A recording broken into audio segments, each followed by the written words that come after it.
Ladies and gentlemen, I am the Exceedingly Average Gamer here for Planet Destiny, and in this video I have something very, very special for you guys. The publishers of the Art of Destiny Volume 2, as well as the Destiny 2 poster book, were kind enough to send me one of each, and I thought I would make a video about them to show them off to you guys and to show you how awesome the artwork is.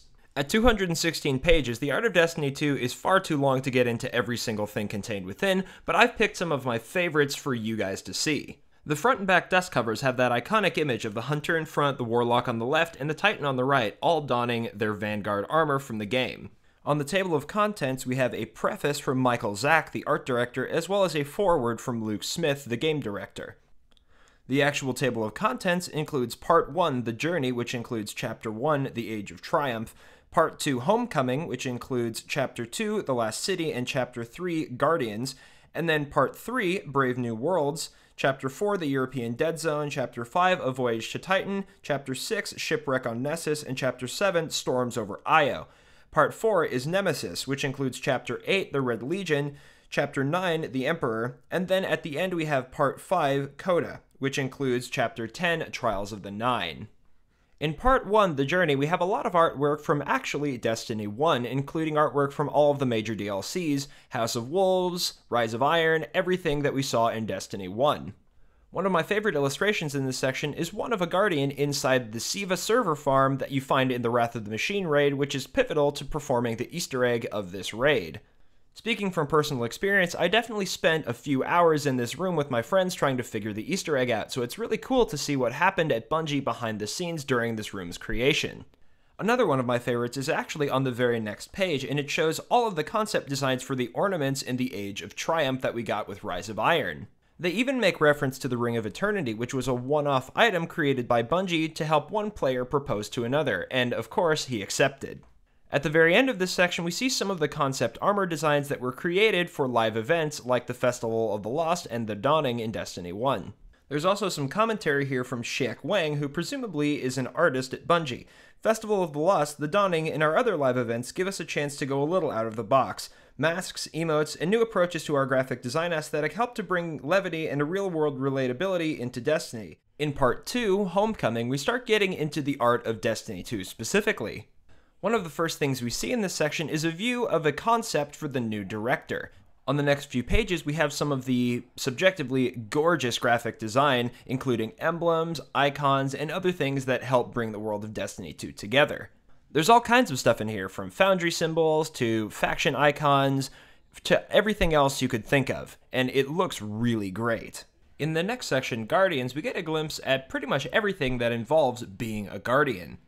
Each one of the classes has a few pages that describe some of the ideas behind their abilities in Destiny 2, as well as describing some of the concepts for exotics in the game. We also see some early designs for exotic weapons like the tractor cannon and the fighting lion and all kinds of other different ones, as well as some early concept designs for your Sparrow and your jump ship. The next chapter, The European Dead Zone, is about just that, the European Dead Zone. It includes some early pictures from ideas the team had about creating the European Dead Zone environment, as well as some of the characters and enemies you'll face and encounter when you're there. A Voyage to Titan is the chapter about the first new destination we've seen since Destiny 1. It includes a lot of information about the design philosophy that went into designing its environment. The first page of this chapter includes some early design art for the skybox above Titan, which is very Halo-esque in this image, and I guess makes sense given Bungie's history of designing Halo games. Later in the chapter, we see some early images of Sloane, the Vanguard scout on Titan. One of the coolest things about this is that we get to see Sloane's helmet, which I don't think we get to see during Destiny 2's campaign. It's all full of bullet holes and scratches, and it looks really nice when you pair it with her armor. Next up, we get to see some of the images that were involved in the production of Nessus. Personally, I think Nessus is probably the best looking location in Destiny 2, at least in my opinion, so getting to see all of these new images of it is really awesome. Lastly in this section, we get to see some of the art related to Io. Probably my favorite pictures from this section are the ones that are inside the Vex Pyramidion. There's just something about Vex architecture that fascinates me, what with the geometry and the way it's laid out so logically. Of course, without Vex there would be no Pyramidion, and we do get to see an image of a Vex. Specifically, some early art for Brachion, the Genesis Mine, which we fight in the Pyramidion Strike. The penultimate chapter is called The Emperor, and is pretty much entirely about the Leviathan raid. We see all kinds of different things, including concept images for the raid weapons that we can get as loot drops. Speaking of those, I'm having a hard time deciding whether I like the King's Fall raid weapons from Destiny 1 or the Leviathan raid weapons from Destiny 2 better. They both have their merits, but I still haven't been able to decide. Lastly, at the end of the book, we have a section devoted to Trials of the Nine. We have a little bit of concept art from designing Trials of the Nine maps, as well as the emissary and the weapons that she can give you. After that, we just have a few pages that show all of the artists that contributed to this book. So that's it for the Art of Destiny Volume 2 art book. Next up, we have the poster book, which includes 20 removable posters.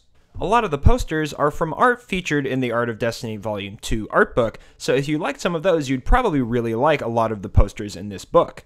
My personal favorites are the first one, which is basically an interior view of the Pyramidion, the seventh one, which is a view of Nessus with a Titan standing under a tree, number 8, which is basically a parade in the tower where the Guardians are returning home, and then number 11. That one could just be because I'm a Titan main, but I don't really know. And that should just about end this sort of showing off and pseudo-review of the Art of Destiny Volume 2, as well as the official Destiny 2 poster book. Obviously, as much as I wish I couldn't cover every single thing that's in both of these, but trust me, they are very worth having if you're as much of a Destiny fan as I am. Once again, a massive thank you to Inside Editions for sending these out to me. If you'd like to check out my personal YouTube channel, which we'll have a link to in the description of this video, I play a lot of different games. I've actually started playing the Dark Souls series, Dark Souls 1, 2, and 3, as well as started a playthrough of Cuphead with one of the friends that I met from school, so if you'd be interested in that, go ahead and check me out. And until the next time, guys, I will catch you later. Peace out.